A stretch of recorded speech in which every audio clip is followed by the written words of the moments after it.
अखण्डमण्डलाकारं व्याप्तं येन चराचरं तत्पदं दर्शितं येन तस्मै श्रीगुरवे नमः।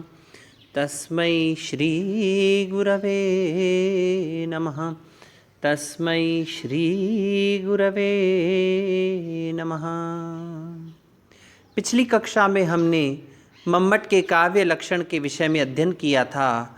तद अदोषौ शब्दार्थौ सगुणौ अनलंकृति पुनः क्वापि। वह शब्द और अर्थ का युगल जो दोष से रहित हो, गुणों से विभूषित हो और अलंकारों से अलंकृत, लेकिन कहीं कहीं पर अगर अलंकार नहीं हो तो भी कोई समस्या नहीं है, ऐसा शब्द और अर्थ का युगल जो है वह काव्य होता है। इसी प्रकार से अनेक विद्वानों ने, इस अलंकार शास्त्र के अनेक आचार्यों ने अपने अपने हिसाब से अलंकार काव्य के लक्षण की अपनी अपनी परिभाषा दी है। अलंकार शास्त्र के प्रवर्तक हुए हैं भामह। भामह ने लिखा है शब्दार्थौ सहितौ काव्यम। शब्द और अर्थ युगल रूप में काव्य होते हैं। गद्यम पद्यम च तद्विधा। जहाँ शब्द और अर्थ में विशेष प्रकार का सहभाव है, अलंकार योजना के द्वारा उनका सौंदर्य बढ़ गया है, ऐसा विशिष्ट शब्द और अर्थ काव्य कहलाता है। दंडी ने भी भामह के समान ही शब्द और अर्थ, कैसे शब्द और अर्थ, अलंकृत शब्द और अर्थ को काव्य का शरीर माना है। तई शरीरम काव्यानाम अलंकाराश्च दर्शिता शरीरम तावद इष्टार्थ व्यवच्छिन्ना पदावली। वामन ने भी भामह और दंडी की ही प्रकार काव्य शरीर में प्राण प्रतिष्ठा करने का प्रयत्न किया है। उन्होंने काव्य के शरीर की चिंता न करके उसकी आत्मा के अनुसंधान का प्रयत्न किया है और उन्होंने कहा है रीतिरात्मा काव्यस्य। रीति ही काव्य की आत्मा है। काव्यम ग्राह्यम अलंकारात्। और काव्य अलंकार से ग्रहण किया जाता है। और अलंकार क्या है? सौंदर्यम अलंकारः। आदि में ऐसा कह करके काव्य के सौंदर्याधायक अलंकारों को भी काव्य में उनकी ग्राह्यता और उपादेयता को स्वीकार किया है।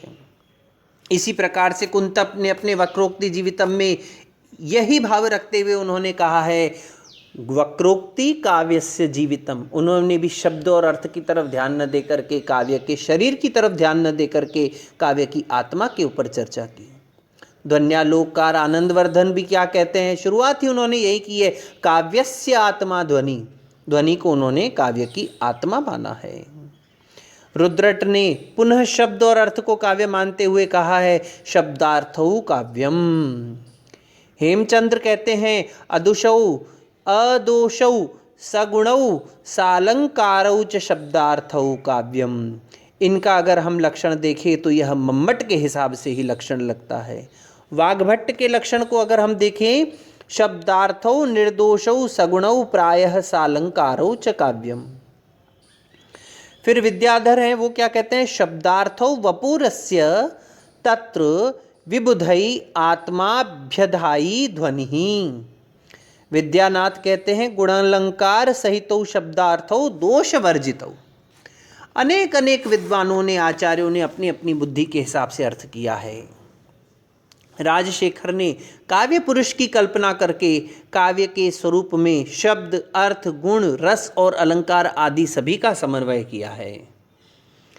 वक्रोक्तिकार बार बार कहते हैं शब्दार्थौ सहितौ वक्र कवि व्यापारशालिनी वंदे व्यवस्थितौ काव्यम तद्विद आह्लादकारिणी। रुद्रट की बात अभी मैंने कही थी, शब्दार्थौ निर्दोषौ। इन्होंने भी मम्मट के प्रकार ही क्या कहा? शब्दार्थौ निर्दोषौ। हेमचंद्र को अगर देखें तो वो क्या कहते हैं? अदोषौ सगुणौ सालंकारौ च शब्दार्थौ। वाग्भट्ट को देखें तो उन्होंने कहा है शब्दार्थौ निर्दोषौ सगुणौ च प्रायः सालंकारौ काव्यम। इन सब विद्वानों ने अगर देखा जाए तो शब्द और अर्थ, कैसे शब्द अर्थ? जो निर्दोष हों और गुणों से युक्त हों और प्रायः सालंकार हों ऐसे शब्द और अर्थ को काव्य माना है। लेकिन मम्मट के पश्चात साहित्य दर्पणकार हुए हैं विश्वनाथ। उन्होंने वाक्यम रसात्मकम काव्यम कह करके रसात्मक वाक्य को ही काव्य माना है। और पंडित राज जगन्नाथ उनसे और एक अलग धारा में निकल पड़े। उन्होंने कहा रमणीयार्थ प्रतिपादक शब्द काव्यम। जहाँ विश्वनाथ वाक्य को काव्य मान रहे हैं, वहीं पंडित राज जगन्नाथ क्या कहते हैं, शब्द काव्यम। उन्होंने शब्द को काव्य माना है। जयदेव को देखें तो जयदेव कहते हैं निर्दोषा लक्षणवती सरिति गुणभूषिता सालंकार रसात्मके वृत्ति वाक काव्य नाम भाग। हर व्यक्ति ने, हर आचार्य ने अपने अपने हिसाब से काव्य की परिभाषा का वर्णन किया है, लेकिन सबसे अलग परिभाषा और उसकी छिछाले दर्जों की है वो मम्मट और विश्वनाथ कविराज। सबसे अधिक मम्मट के काव्य के लक्षण की और मम्मट के काव्य में जितनी भी चीज़ें कही गई उनकी छिछालेदर अगर की है तो वो आचार्य विश्वनाथ कविराज रहे हैं। सबसे पहले उन्होंने अदोषौ शब्द को लिया। काव्य का लक्षण करते हुए मम्मट ने शब्दार्थों के 3 विशेषण बताए, एक अदोषौ, एक स्वगणौ और एक अनलंकृति पुनः क्वापि। विश्वनाथ ने सब लक्षणों की, सब विशेषणों की कठोरता से आलोचना करके मम्मट के काव्य लक्षण की छिछालेदर की। सबसे पहले उन्होंने कहा कि अदोषौ जो विशेषण है उसका अर्थ क्या है, दोष से रहित। इसका मतलब जो दोष से युक्त होगा वो काव्य नहीं होगा। तब उन्होंने कहा है कि न्यक्कारो ही अयमेव में यद अरय तत्राप्यसौ तापसः सोऽप्यत्र निहन्ति राक्षसकुलं जीवत्यहु रावणः दिग्दिक्शक्रजितं प्रबोधितवता किं कुंभकर्णेन वा स्वर्गग्रामटिका विलुण्ठन वृथा उच्छूनै किम एभि भुजै। उन्होंने यह एक बड़े अच्छे काव्य का, उत्तम काव्य का उदाहरण दिया और उन्होंने कहा कि यह उत्तम काव्य का उदाहरण है और इसमें दोष होना नहीं चाहिए, लेकिन यहाँ पर न्यक्कारो ही अयमेव में विधेय विमर्श दोष है। अगर मम्मट के हिसाब से अदोषौ मान करके यह देखा जाए कि यह काव्य जो है दोष से रहित है तो यह तो काव्य रहेगा नहीं, लेकिन अलंकार शास्त्र के आचार्यों ने इसको उत्तम काव्य की श्रेणी में, और काव्य की उत्तम तो चलो छोड़ दो, काव्य की श्रेणी में माना है। तो इसका मतलब उनका अदोषौ शब्द जो है वो दोष से रहित नहीं है क्या? और अगर हम ऐसा करें कि जो काव्य दोष से रहित हो वही काव्य है तो ऐसा मिलेगा ही नहीं, क्योंकि किसी न किसी काव्य में किसी न किसी प्रकार से दोष रहता ही है। कहीं पद दोष मिल जाएगा, कहीं वर्ण दोष मिल जाएगा, कहीं रस दोष मिल जाएगा, तो इसका मतलब काव्य होगा ही नहीं। तब वो कहते हैं अच्छा मम्मट जी हम आपकी बात मान लेते हैं, आपने जो अदोषौ कहा वो दोष रहित होना नहीं है, ईशत दोष मान ले। अगर हम ईशत दोष मान लें, थोड़ा बहुत दोष वाला भी अगर कोई काव्य है तो उसको काव्य मान लिया जाए। स्वल्प दोष युक्त को काव्य कहा जाए तो यह उचित नहीं है, क्योंकि ऐसा अगर हम अर्थ स्वीकार कर लेंगे तो बड़ी भयानक स्थिति उत्पन्न हो जाएगी। क्यों भैया, क्या होगा उससे? उससे ये होगा कि जो दोष से रहित होगा वो तो काव्य होगा ही नहीं फिर, क्योंकि आपके दोष के हिसाब से अदोषौ को हमने ईशत दोषौ मान लिया। थोड़े से दोष से युक्त अगर वो काव्य हुआ तो हम उसको मानेंगे ही नहीं। जहाँ जहाँ ईशत दोष होगा उसको हम काव्य मान लेंगे, और जहाँ पर निर्दुष्ट होगा तो वो काव्य माना ही नहीं जाएगा।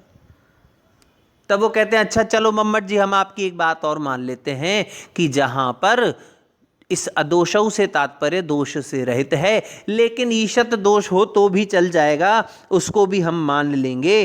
तो एक काम करते हैं, अगर आप कहते हो कि जहाँ जहाँ दोष है वहाँ काव्य मत मानो, वहाँ अकाव्य मान लो, और जहाँ जहाँ दोष नहीं है उसको काव्य मान लो, तो काव्य अकाव्य काव्य अकाव्य ऐसा करते करते उस खींचतान में तो वो न तो काव्य रहेगा और न अकाव्य रहेगा। क्योंकि अदोषौ पद में जो नए अर्थ है उसका अगर हम ईशत दोष ले लेते हैं तो स्वल्प दोष युक्त जो काव्य कहा जाएगा तो उचित नहीं होगा। ऐसा अर्थ स्वीकार कर लेने पर सर्वथा दोष से रहित जो उक्ति होगी, जो शब्द और अर्थ होगा, वो काव्य कहा ही नहीं जाएगा। इसीलिए मम्मट के लक्षण में अदोषौ पद को रखने का अभिप्राय ये है कि काव्य के विघटक जो च्युत संस्कार इत्यादि प्रबल दोष है उनसे रहित शब्द और अर्थ जो है वह काव्य होता है। जैसे आगे मम्मट के इसमें कहा जाता है कीटानुविद रत्नादि साधारण्येन काव्यता दुष्टेषु अपि मता यत्र रसाद्यनुगमः स्फुटः। जैसे कीड़ों से खाया हुआ रत्न रत्न ही कहलाता है, उसी प्रकार से जिस काव्य में दोष रसादि की अनुभूति स्पष्ट रूप से होती रहे लेकिन अगर वहाँ पर दोष भी है तो उसके काव्यत्व की हानि नहीं होती है। इस प्रकार से मम्मट के काव्य लक्षण के अदोषौ पद का जो आलोचना समालोचना जिसको कहा जाए वो विश्वनाथ कविराज ने की है। अब फिर उन्होंने सगुणों और अनलंकृति पुनः क्वापि की क्या क्या आलोचना की और उसके विषय में और विद्वानों ने क्या तर्क दिए, इसके विषय में हम चर्चा कल करेंगे। ओम शम।